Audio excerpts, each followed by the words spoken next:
A special thank you to each of our subscribers who make this channel possible. Here's today's story. In a significant political move, President Donald Trump has announced plans to deploy the National Guard and take control of the Metropolitan Police Department in Washington, D.C., as part of a strategy to combat rising crime rates in the nation's capital. This decision comes amidst an escalating legal battle between Trump and California Governor Gavin Newsom regarding the deployment of National Guard troops in California. The conflict is set to reach a critical juncture with a 3-day trial commencing this Monday, where government attorneys will argue that Trump had the legal authority to send approximately 4,000 National Guard soldiers to Los Angeles in June to assist with protests and riots linked to immigration and customs enforcement (ICE) actions. Although most of these troops have since been demobilized, the implications of this trial could reverberate across the country, particularly as Trump seeks to federalize Guard members in response to high crime rates in cities governed by Democrats. Presiding over the case is Judge Charles Breyer, appointed by former President Bill Clinton and brother to retired Supreme Court Justice Stephen Breyer. Breyer had previously issued a temporary restraining order favoring Newsom, asserting that Trump's mobilization of the National Guard was illegal as it encroached upon California's jurisdiction. The judge noted that a prerequisite for invoking federal authority under the law cited by Trump is the existence of a rebellion, a condition he deemed unmet by the protests in California. However, this ruling was swiftly overturned by the U.S. Court of Appeals for the Ninth Circuit, which determined that the courts have limited capacity to evaluate the president's invocation of the law regarding National Guard federalization. The appellate court's 3-judge panel unanimously concluded that the judiciary must afford the president considerable deference in such matters, suggesting that Trump likely acted within his statutory authority as outlined in Section 12406(3), which permits federalization when the president cannot execute U.S. laws with regular forces.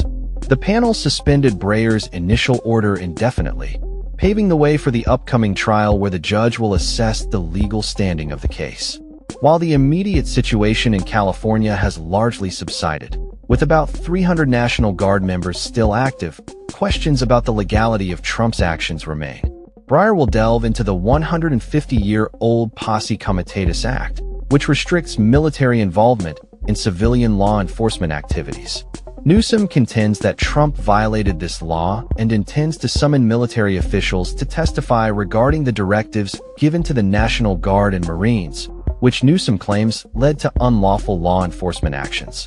Conversely, government attorneys maintain that the troops were merely safeguarding federal personnel and properties.